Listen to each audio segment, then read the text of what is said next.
I think that instead of telling women that we have terrible taste in men, we should consider that a lot of men are very good at faking who they are at the beginning.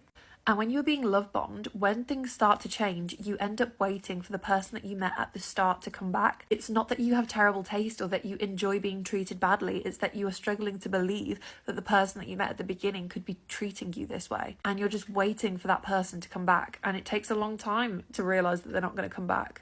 Come on, don't bullshit me. Tell me why every time I see a guy casually and I tell them my intentions, I'm like, I don't want anything serious, I don't want anything long term, they end up falling in love with me. And then the guys that I want something serious with and I tell them that, they end up leading me on and screwing me over. Make it make sense. Nobody cares. Girl boss this and slay that. But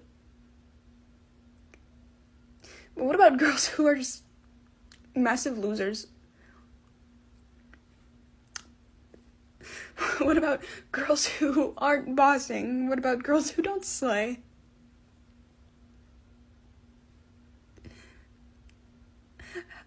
I just feel like we don't talk enough about girls who are really pathetic. She's useless.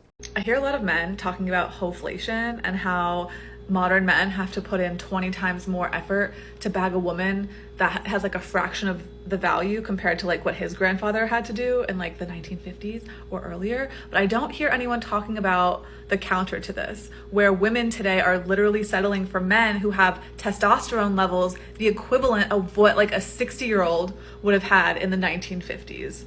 I don't hear anyone talking about how like the muscle mass of men has diminished so much that it's literally like shocking when you look back to footage of like 1950s, 60s, how shredded our country was and how jacked the guys were and like ripped, like how safe that must have felt for a woman being in the presence of these men. Like no one is talking about any of that. How many literal soy boys and like highly estrogenic men we have to sift through in the dating market. Clear moment I remember a few months ago, I was on the beach and I was just looking around at all of the men on the beach. And all I saw were like very skinny men with no muscle mass, very soft, like effeminate looking men, soft features, softer jawlines, and overweight men. There was like not one man that I physically felt safe like being around, as in he could like defend me. And I don't think women really understand like the implications of this. And we don't understand it because we've really never had it in modern day. Like modern day has made men very weak and very lazy. And so that's literally the only context that we have. But when you study testosterone and you look back at images of men from like the 1940s, their physical, like facial structures even look way different. Their faces are much wider, their jaw is much sharper. And that's just like a physical indication of what having high testosterone looks like in the male body. So what ends up happening anyways is, yeah, women settle for weak men because it's what's on the market. And frankly, most of them don't really know any better. If women stopped dating men who are out of their league, they would not fall for the love bombing so easily. If they weren't delusional about their value, they would realise these Chad Rones would never commit to them. It's their delusions that make them believe these men would actually take them seriously. Poor, deluded females. The guys who fell in love with her were simps, and the guys who screwed her over were Chad Rones. It's pretty simple, really.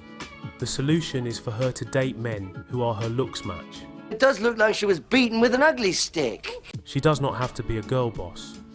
She just needs to learn how to make an infinite supply of delicious sandwiches and make sure her head game is on point. She's useless. These days, if a man has too much testosterone and muscle mass, he is told he suffers from toxic masculinity. They're literally trying to make men more sensitive because that's what women are saying they want. But as we can see here, they're saying something different. It's like they can never make their minds up. It's so useless! Real men of genius.